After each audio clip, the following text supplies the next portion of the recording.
Welcome to episode 4 of the TEW IX series of the Portland Territory from 1970. And if that's not what you're looking for, then you've clicked on the wrong thing. But if that is what you're looking for, we will go through booking for the next TV show tonight. Last episode went through a few of the roster members, looked a bit more deeper at tough Tony Bourne and his attributes and such. So that was episode 3. Before tonight's episode, we've got a few emails through. Dick Murdoch and Dusty Rhodes, the Texas Outlaws, they have signed with GAC. I'm not sure what promotion that is. Okay, the forerunner to Houston Wrestling based in Mid-South there. Okay, it's a one-night deal. We don't have to worry about them being signed for bigger promotions. And talking of bigger promotions, WWF have lowered the live event experience to volunteers. So 1970, if you're hanging around Madison Square Garden, you could get a job because they are looking for volunteers. But we are running a tight ship here. We're not a volunteers. We have a better production. In fact, if you look at our production levels here, we have a large event crew. That's costing us quite a lot every single time. But, we're paying people. We want to put on a good product. If you look at the Portland product, like from the 1970s, the YouTube that's available, they were basically running similar to a Memphis-style TV show. It's like the Memphis of the Northwest. Not that we tell our fans that. Not that Memphis is a derogatory term whatsoever, but you get what I mean. There's a whole community and people involved. It's their part of the daily job. People taking tickets, showing people to their seats. It's the kind of thing. So, who are we going to give the night off? Are we thinking we're going to give Gene Kiniski a break? I'm going to say he doesn't have to be here today because he's tired every show. He's going to be working tonight. Nobody's getting the night off. As we looked through last time, we have the Portland Sports Arena owned by Don Owen. We only have to pay $900 to keep that running. That with the event staff and everything, it's still a good deal. A hotbed for wrestling, but 2,300 fans. Now, you might have seen on the last show, we didn't gain popularity, but something is changing here, and it's something you should have a look at. The economy and the wrestling industry. How much money do people have to spend on things, more than food and rent and heating? They can buy wrestling tickets, and we want them to buy into our show. The economy is good here. Look at maybe other parts of the world which you can't work in. Mexico, for example. The economy is below average and falling. But the wrestling industry is strong, but it's also falling. And that will have maybe a bottom line that will flatten out and then get up. Or it might go right down to the bottom and quite rapidly. And then you have to look for someone else to put your shows. Or stop having shows completely. And then you've got like UK and Ireland here. The economy is getting better, but wrestling is less interesting. But we are rising and we are rising here. So it's a good territory to be in. So 2,300 will be at the sports arena. We're going to get a sellout and turn away probably 100 fans. Hopefully they can get their tickets early for next show. Booking team meeting. We have got 170 points there. We would like to have... I would like to spend the creative energy on angle ideas because the angles seem to be what is tanking us. People like the matches. The angles, even though if they're charisma-based, entertainment-based, they seem to be the thing which is tanking our ratings or like pulling it down below what the average should be. Let's see, a bit of a gamble and it's no restrictions. So we will use that this show. We'll use that on someone's angle, and then we'll save the rest for now. Locker room incidents. This is always interesting. Let's see who has stolen a karaoke machine. We will see. Haru Suzaki came to you backstage with an idea for a creative finish. It has been automatically added to your stored ideas. So when I first saw this playing the game, I thought, okay, it could be a fun way for them to do things or to get out of a match. But every single time it's a creative finish come to you like from someone in the roster, it's always them going over. So I can imagine it's like, yeah, boss, I've got this brilliant idea. I'd be winning this way, and all this mayhem would be happening, but I'm the one going over at the end. So, great idea. So every single time, it's not a selfless idea. It'd be better if they came to you and said, I've got an idea for this guy, or I'll put this guy over with this finish. But he'll have an idea for him to go over. And that was it. That's all that happened today backstage. It's good that it's calm. Address the locker room, team bonding. We'll do team bonding this time, see what happens. Are you sure? This sounds a little bit... Yeah, we're sure. Go for it. Oh, people are happy. Sandy Bar, Tony Bourne. Dean Ho and Tony Bourne have become stronger friends. That's good. And we've held the team bonding meeting. Pre-show has been completed, and you can move on to booking the show. And we can see what happened last time. Yeah. Post-match, no. Main event, yes. And because so much of our shows are rated on what is the last thing that people see, it's a TV show, we're gonna finish with a big match. And I think, yeah, it came up automatically. It read my thoughts. We are gonna finish with a big tag team match featuring the people who are in feuds facing off against each other. But before we book that, let's have a look. Who's absent today? Who is working elsewhere? Our champion Anuki, he is working for Japan Pro Wrestling Alliance. Frankie Lane's out injured. He got a concussion at the last show. He can do angles, so we will keep that in mind. Paul Diamond. Do you know, I don't think I've seen Paul Diamond since I started the show. Since I started with this game. Ray Stevens, he's down Pacific Coast Athletic Corporation tonight. He must be having a big show for him not to turn up where we are. And the Claw is one of our lead heels, and he hasn't turned up for a while. Tiger Chun-Li, also working in Japan with Inoki tonight. That's the thing, we've got a set date for a TV show. Sometimes the settings you can change. It'll be like, you film your TV show now, broadcast it then. Our TV show is live, so we have to have the wrestlers there who are going to be on the show. We can't move the date around where people are working. But we have Dean Ho is available.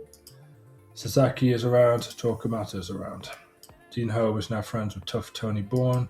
Tony Bourne, Gene Kaniski are having a feud. So, in my mind, the major stars and the stars, these are the people we want to have. Baby faces, heels. I think Gene, Tokamata, baby faces. Top star, Dean Ho.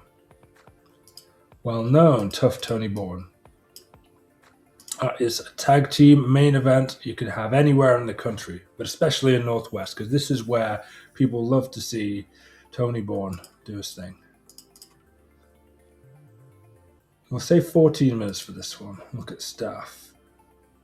Gene Kaniski cannot be the road agent because he's in the match. Tony cannot be because he's in the match. Don Owen, he can be the road agent because he's the owner of the company. No titles on the line. And none of these people are title holds anyway. We would like to steal the show. I mean, if Kaniski's going to complain that he's overworked and tired, he could do something to be overworked and tired, in my opinion. And we would like... torn between these two. Like Tony Bourne to get the victory as a flash pinfall. And through the match, I'd like to have a distraction. Distraction finish or just a distraction? We'll go for a distraction here. Dean Ho. Gary Hart is bugging him through the entire match. At ringside, we want to have the Beauregard fellow. As we talked before, he's got a very high charisma and acting rating. So he should add something to the segment charisma-wise outside. I'm not sure how much of a boost, but we'll try it and see. This is also me with this mod and this version of TEW trying things and seeing what works. So this one, can we have a creative finish here? Would it be a risk? Inoki had one, the claw down. Nobody has any creative finishes which are just general ones. All the ones have to be specific for people. And none of these people are in any matches. So we will book it and hope it's safe. Nobody complained there.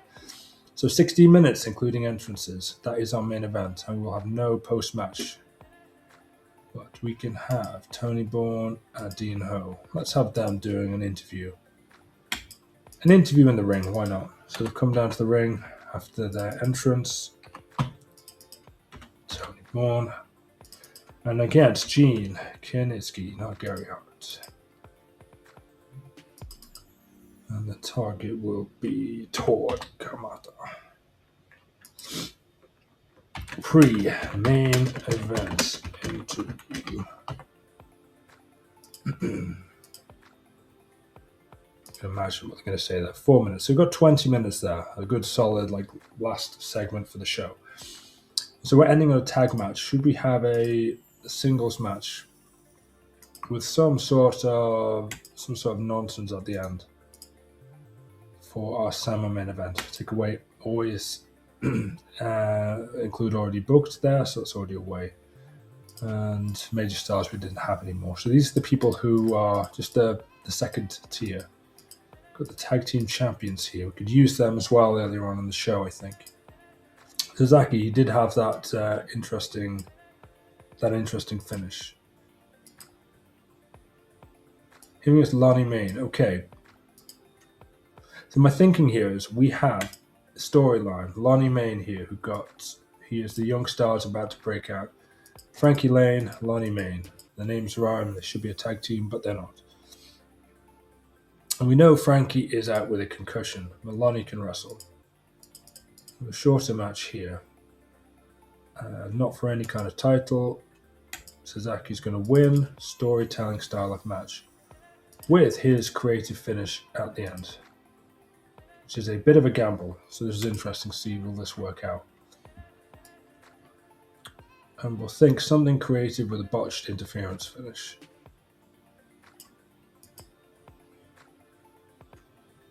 So he will come down to the ring. And we'll say Frankie comes down to the ring. Oh, he's not available. Of course, he's not available there. So what could the finish be? So just a regular interference finishing. Yeah, that would work. Lonnie Main. And Beauregard. So we've got to think now. So Lonnie Main gets hit by that Beauregard fella. And we've seen him here. He's the guy who gets all the highest ratings in his skills. Very good selling, good safety, stamina, reputation, psychology, but charisma. These are the in-between scale between 79 and 92. 75, 88, acting 83, 96. So this is high, this is low. Somewhere in between there is his actual solid rating that he's got.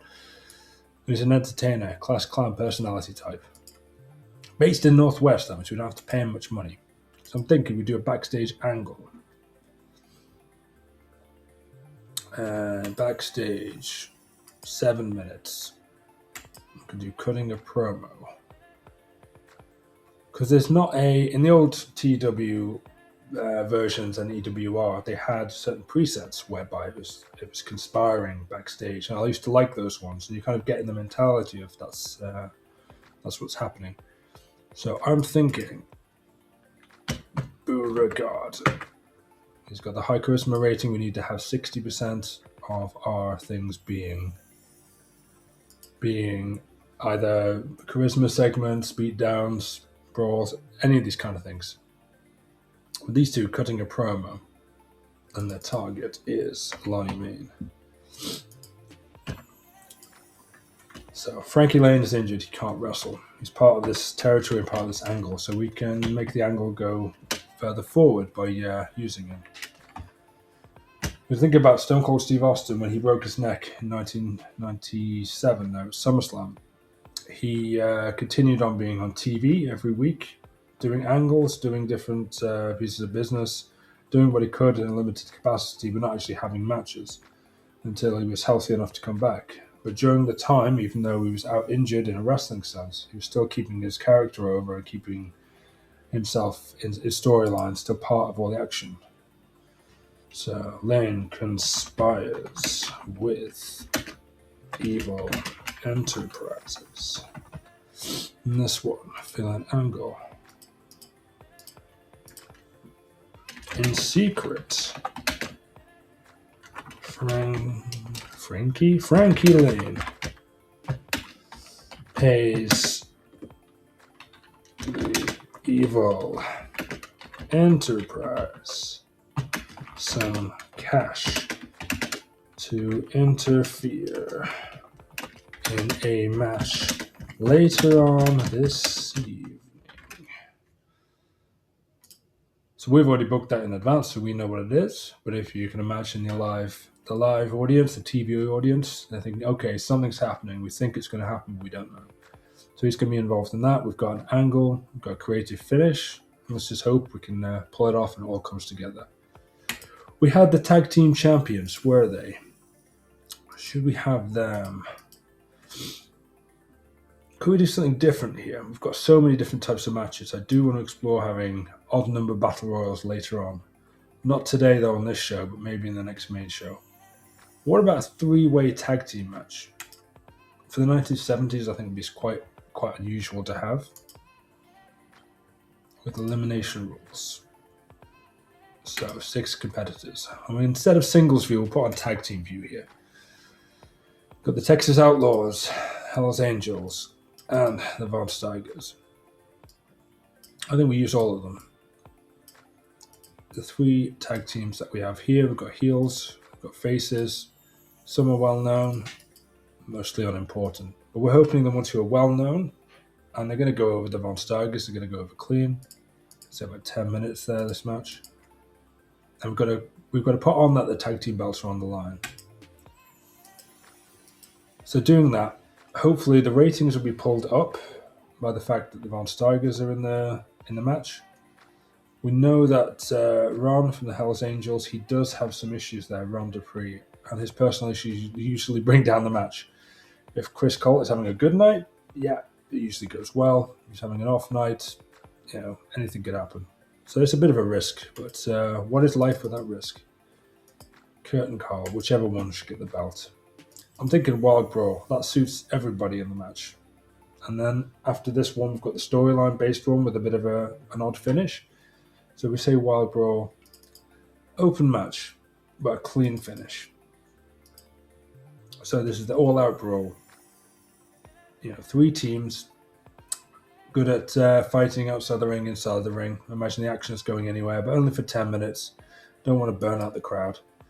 So put that there. Move that one back as well. I'm thinking post-match and just a quick angle in the ring. Beat down. Bull Ramos beats down Dusty Rhodes, baby. Ramos attacks Dusty. And why would he attack him? Why would he go and attack him? Of course, they're in a feud. We've seen this one here. Texas feud heading north. But also, he should have some motivation. Why should he attack him? Yeah, they've been feuding for a little bit here. That'll happen post-match there. But should we have the man, the myth, the legend, Dusty Rhodes, doing an interview? Give him the microphone, see what happens. And Dusty was a guy who taught many talents through the years, but the NXT roster, before he passed away, he was the guy teaching promo classes with Dusty and how to build a character, to make a character, how to address the audience, to use a microphone, to get yourself over, not to bury your opponent, but just build up everything. And Dusty was a master at that. But now in 1970, it's the start of his career. Dusty Bull Reynolds. And the reason we want to do it as an interview, not just cutting a promo, is you can get a bit of a boost here. If it's kind of an interviewer who's got more of a routine and knows what they're doing, it can help a lot to an angle. Okay, so Dusty promo Bull Ramos. Do we have any agent notes for that? Let's have a look. Angle idea. Let's just gamble it a bit. Dusty goes wild and claims that Ramos has only bad intentions, baby, for the people of Portland. So he does the promo and he runs down Mr. Bull Ramos. Okay, 27 minutes more. Regular singles match. Now I should think, who do you want to keep pushing? Who do you want to get over? Because this is the TV show. TV shows at this time and the WWF in the 80s and 70s were masters of this on their TV shows, or the network shows they had. at the Madison Square Garden Network, as it's called, MSG Network. So we've got Dutch here. He had a match beating.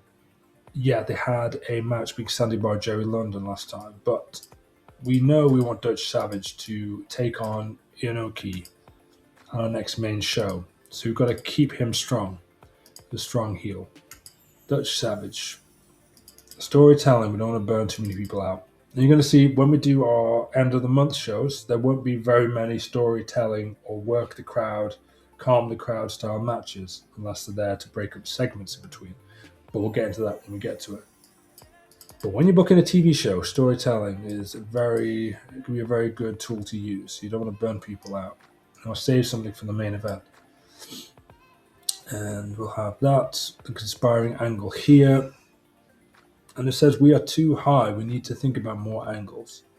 It can be handy when you're in the booking screen. You can still go to the office and get a limited amount of things you can click on here. You can't do any major changes because you're in the middle of a show.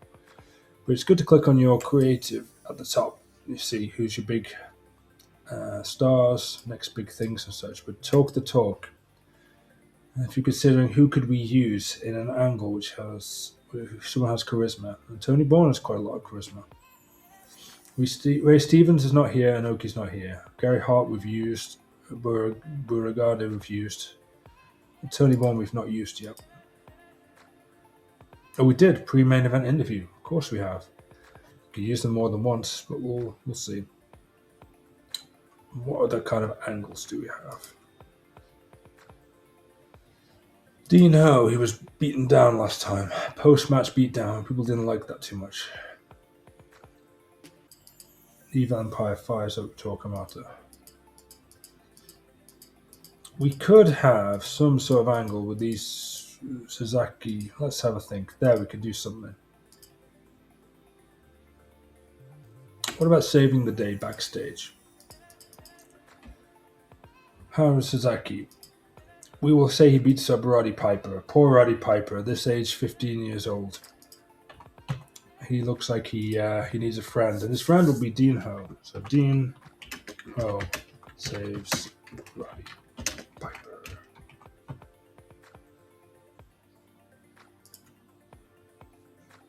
Backstage, 5 minutes. So we'll have that as an angle there just before we get to Dutch Savage versus Eric there. With 9 minutes more to proceed. Could we start the show with a 6-man tag? Who do we have? Baby faces. We're using Roddy in an angle. I don't think we should use him in the show. We should people like Jerry London, Sandy Barr, Peter Maivia. Heels. We've got Bull Ramos, Ivan Kamarov. Who have we not used for a while? Wednesday, March 25th. We both used these at the same time. This guy I've not used very much. Rick Ronaldo. In 10 minutes, start the crowd off. Peter Maivia. Lift the crowd. And just keep it simple. So we would not be penalised. Okay, we've got some time. Should we put an angle in after this one?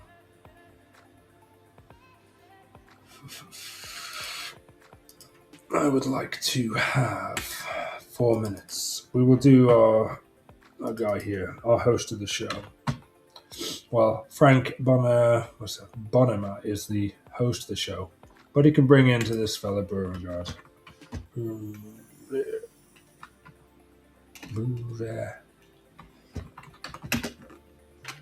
Welcomes the people. I'm sure they'll be delighted with him getting on the microphone in the ring and welcoming the people to the show and putting them down in the unique way that he does. So we start with a 6-man tag, a few singles matches, tag team championship match, some angles in between, an interview to hype up the main event, and a tag team main event with some stars in it. I think this one could be the show. It could be our, better than our last show, probably not our best show. We're basically guaranteed a sellout. Should we, to keep up Roddy Piper's development, put him in a very short match? Click on the pre-show button. 4 minutes. Roddy Piper to win. We're going to have Mark Lewin winning, of course we are. Roddy is here to learn. He will... well, we won't put Mark Lewin over Cleed. He's going to win by cheating there. The audience won't know exactly what's going on. Why not? Angle, 1 minute, in the ring, cutting a promo. Roddy Piper, Mark Lewin, Roddy promo. And also, this might be a thing to tank the show as well, so we put it on the pre-show. And anything that happens on the pre-show doesn't affect the rating of the main show here. That's good to know. But how the live audience in attendance is, that can be affected. So depending on what you put on there, will affect how the people are feeling about the first match. And then therefore will affect the crowd results and the crowd's rating, and will set the tone for the rest of the show. So without any further ado, let's start the show. In a poor 1 minute interview, we saw Roddy Piper cutting a promo. He's got a 37. I mean, for a 15-year-old, we know he's got a lot of potential to grow, so good for giving him this. And yet, we can see now we did get a sellout, 2,200 people. The match was worse than the promo. Mark Lewin got a 48 rating. It's good remembering that. He can probably be used on the main show for different things, put into different segments. I wouldn't use him as a main event or any kind of major storyline right now, though. And our 6-person opening contest, Joe London was going through personal issues. Might have to check that because that's happened a couple of times in this game. I'm not sure what it is. A decent wrestling, not much heat. We got a 44. So we're looking that everything from here on should be raised. 52, okay. We're starting to raise it. The crowd is simmering. He's telling people, welcome to the show. I'm the only thing you want to see at the show. Evil Enterprises is where it's at. We've got a 60. Good 5-minute angle here. So Sasaki attacked Roddy Piper, and then Dean Ho made the save. And the people were like, yes, he's the guy we want to see. We want to see him in the main event. Saving the entire promotion. Dutch Savage got a 60. It's good. It's like that would get us, if our end show rating was 60, that means we're going to get a boost there. We're going to get a increase. But it was Eric who carried the match in terms of performance. 59 over 51. That's good. That's our first proper good match of the show. An angle here. So the Young Stars breakout storyline has advanced.